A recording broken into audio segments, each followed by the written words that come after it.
I love talking about myself. Let's do that some more. I don't mind taking it now. I'll come back, do it better. I love taking out the trash. Not physically, always, but metaphorically speaking, absolutely. Especially as a gamer, as a competitor, you have trash people that get really, really good.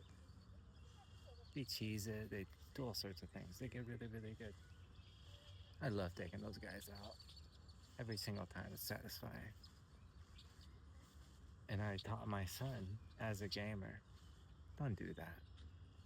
It's not gonna work. You'll be labeled. People won't like it. And then you won't be able to actually compete. Not at my level. I don't cheese.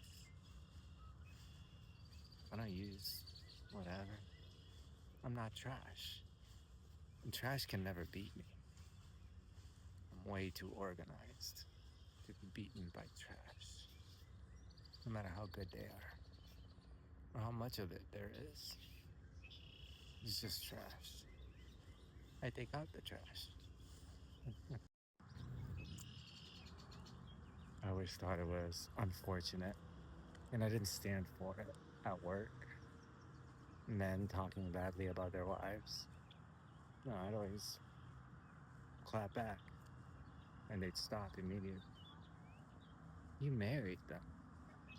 How you gonna talk shit about somebody that ostensibly you chose to spend the rest of your life with, to give most of yourself to? I mean, build a life with this person, right? Collaborate in all of these ways. And then you go to work and you talk shit about them. Not around me. But I always thought it was funny. Never cared if my significant other talked shit about me because I had the same mentality, and I know most good people do, right? They know what it's about, how difficult it is to maintain that level of commitment in a monogamous relationship.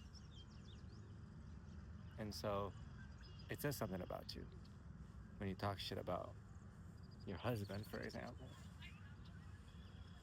Your husband that anybody who meets and then they hear you, oh, really? That's what you think about. Hmm. That's funny, right? Because everybody knows. Every room, always there. That's the best there is. Can't help that. I don't make the rules. And I'm not gonna call you illiterate anymore, but you are, obviously. Why? Because you choose to interpret things falsely in a way that maybe benefits only you. For example, if I describe in detail, in many different ways, a 12-ounce open container, but I never say it's a 12-ounce open container, right? But if you're listening and you seek to understand, you can tell it's a 12-ounce open container. But because I never said it, you choose to think and believe and hold to a narrative that it's, for example, a bottle with a cap on it. Cool.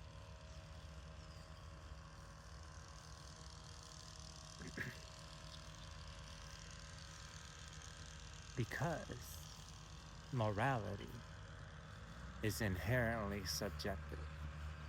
There's nothing you can do about that.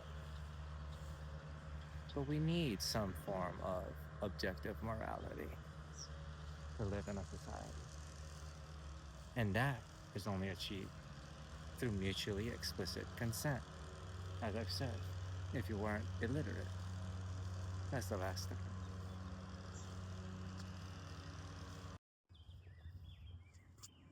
So yeah, I love math. I love doing math. I just don't let the math do me, as I said. What does that mean? It means I have no problem doing math that has letters and symbols. Discrete math is cool. Doing bad math all day.